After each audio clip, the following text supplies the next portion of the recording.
नमस्कार मित्रांनो, उद्धव ठाकरेंची शिवसेना कशी संपत चालली? स्वबळावर लढण्याइतकी सक्षम आहेत का? काय आहे उद्धव ठाकरेंची बातमी? हे आपण आपल्या चॅनलवरती सविस्तर बघणार आहोत। तर मी सचिन नाईक आणि तुम्ही बघत आहात बातमी चॅनल।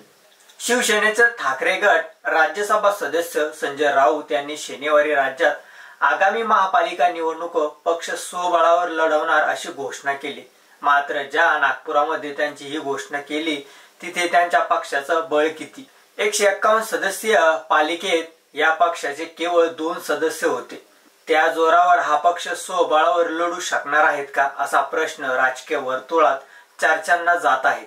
कार्यकर्त्यांना संधी देण्यासाठी पक्षाने स्वबळाचा निर्णय घेतलाय असे संजय राऊत म्हणाले। तरी नागपुरातील निष्ठावंत शिवसैनिकांना मुंबईतील नेत्यांकडून सातत्याने डावल्यांचा परंपरा अद्याप कायम आहे। त्यामुळे पक्षांची नागपुरात घसरण झाली आहे। लोकसभा निवडणुकीतील घवाघवीत यशानंतर आघाडीविषयी वाढलेला अपेक्षा विधानसभा निवडणुकीतील अपयशामुळे फोल ठरला व आघाडीतील घटक पक्षांमध्ये चिलबिल सुरू झाली। आघाडी कायम राहणार की फुटणार अशी चर्चा सुरू झाली। राऊत यांनी नागपुरात केलेली स्वबळावर महापालिका निवडणूक लढवण्याची घोषणा यामुळे आघाडीची वाटचाल फुटीकडे सुरू झाल्याचे स्पष्ट दिसत आहे।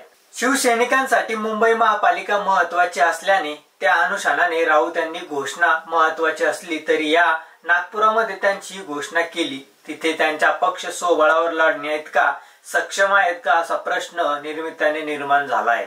मग शिवसेनेची नागपुराची स्थिती काय आहे याकडे आपण थोडं लक्ष देऊया। 2007 मध्ये एकीकृत शिवसेनेचे 9 नगरसेवक होते। 2012 मध्ये ही संख्या 6 वर आली। तसंच 2017 मध्ये फक्त 2 नगरसेवक निवडून आले, तेही एकाच भागातून। त्यापैकी एक शिवसेनेचे विद्यमान जिल्हा प्रमुख किशोर कुमारिया हे आहेत। 151 सदस्यीय महानगरपालिकेत ठाकरे गटांचे फक्त 2 नगरसेवक होते। यावरून या पक्षाची शहरातील राजकीय ताकद लक्षात येते। शहरात पक्षाची एकही आमदार नाहीत, विधान परिषद सदस्यही नाहीत। त्यामुळे शिवसेना ठाकरे गटाचं स्वबळावर लढण्याची क्षमता आहे का?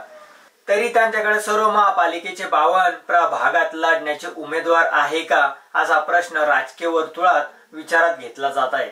शिवसेनेचा नागपूरमधून आतापर्यंत एकही आमदार निवडून आला नसला किंवा महापालिकेतही पक्षाच्या उल्लेखनीय कामगिरीचा इतिहास नसला तरी हा पक्ष नागपुराच्या राजकारणात दखलपात्र होतो।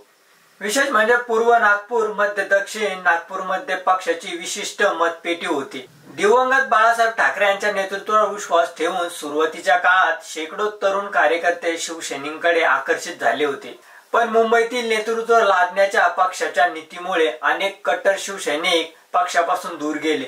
बाहेरून आलेल्यांना सन्मान पदे आणि निष्ठावंतांचा फक्त वापर यामुळे त्यांच्याकडे आंदोलन करणे, सदस्य नोंदणी करणे एवढी कामे शिल्लक उरली। निर्णय प्रक्रियेत सहभागी करून घेतले जात नसल्याने कार्यकर्त्यात निराश झाले। त्यामुळे संघटनात्मक दृष्ट्या पक्षाची वाढ खुंटली आहे। असे पक्षाचे संजय राऊत नागपुरात येणार याची माहिती सेनेच्या अनेक वरिष्ठ नेत्यांना नव्हती। यावरून पक्षातील संवाद प्रक्रिया संपल्याचे सेनेच्या नेत्यांनी बोलून दाखवलं। तर तुम्हाला काय वाटतं हे आमच्या चॅनलच्या कमेंट बॉक्स मध्ये नक्की कळवा आणि व्हिडिओ आवडला असेल तर चॅनलला लाईक आणि सबस्क्राईब करा। धन्यवाद।